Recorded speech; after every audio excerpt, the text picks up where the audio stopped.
It's a pleasure to be sitting here with you, and welcome to GIF. I'm Aditi from grade 9, and I have a little something planned, and I have a few questions for you. So, what inspired you to write poetry, and what was the first thing that you wrote? So, thank you for inviting me here. So, it's a very funny thing. The first thing that I wrote was a poem on a lollipop, and it was back when I was in second grade, trying to fix all my emotions into something that would rhyme was the only aim that time. But what inspired me to rhyme those and collect those ideas in one piece was the freedom that I wanted of expression, to express myself and to, compile all my emotions and the struggle and the vulnerabilities in my head. So after that, I started writing romantic poems at the age of almost 13 and 10, which was not expected. But yeah, just to express myself, I started writing poetry. That's wonderful.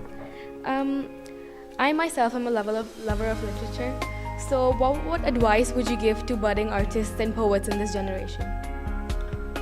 So, when it comes to literature and poetry, I think you should realize one thing, that poetry is when it comes to understanding the emotions of the person who is going to read the poem as well as your own, and the interpretations of all these verses that you're going to write are going to be different all the time. So if you want to read a poetry of someone, it would be of Rupi Kaur, because I personally am a personal fan of hers, who are the modern poets. If you go back to Shakespeare and the ancient poets as well, over there you can understand the beauty of how you could fix the words so complicated, so assertive, yet making you anxious into one line. Then you can go back to the ancient poets of the medieval era as well. But if you really want to get inspired by, you should read the modern poets who you can relate to and understand, and then imbibe the values from. I did watch some of your performances, and I really loved them. But there was one line that you said that poetry means a lot to me. So could you elaborate on that? Okay.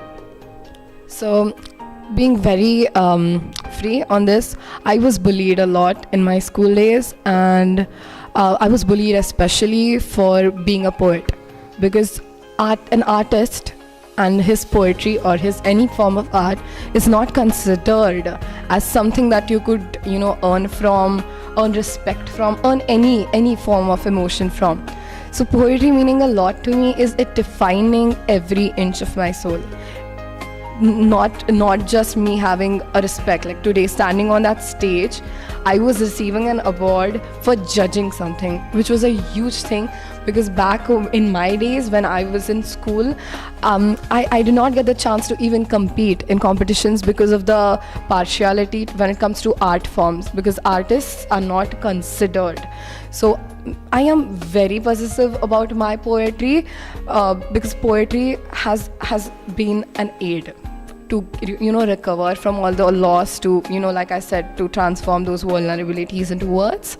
So that is why it means a lot to me. I also think that when I write, it's also like I'm lost into my own world. It's like I'm free to be in my own imagination and write what I think. Like, when I was looking at you sitting there, I saw that you wanted to, convey something.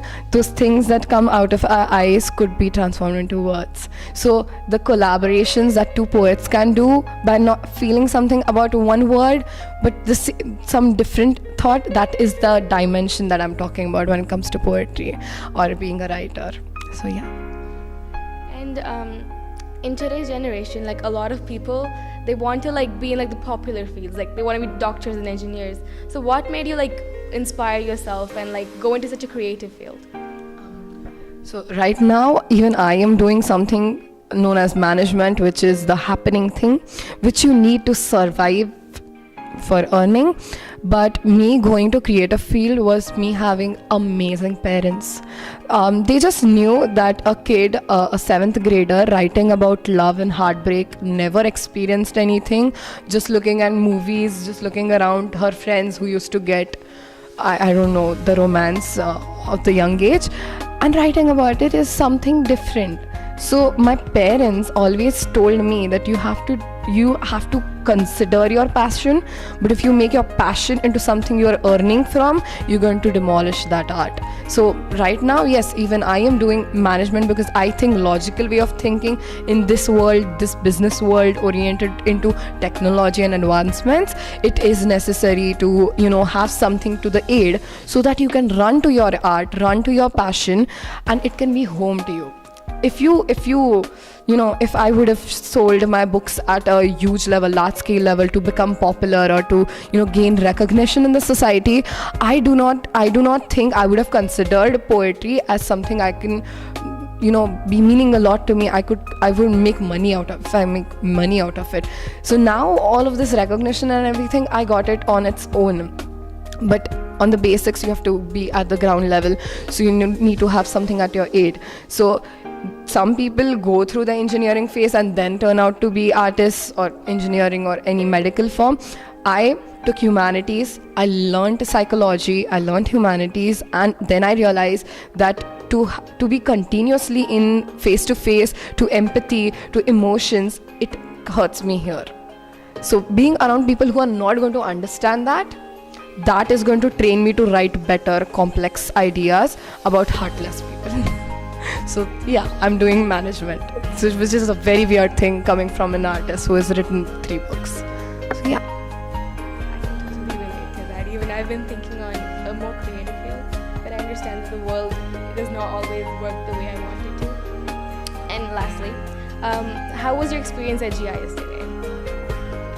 So this is something I wanted to talk about somewhere at least.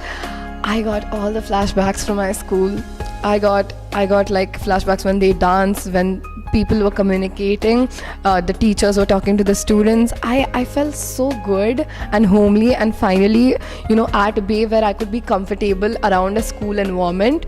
And mostly there's this experience of mine where, like I said, in the competitions in my school, there were elimination rounds, which used to be having an academic criteria. So even if I am good at extempore, I had to, have some grades or some marks that were good enough for me to go perform in an extracurricular activity like extempore.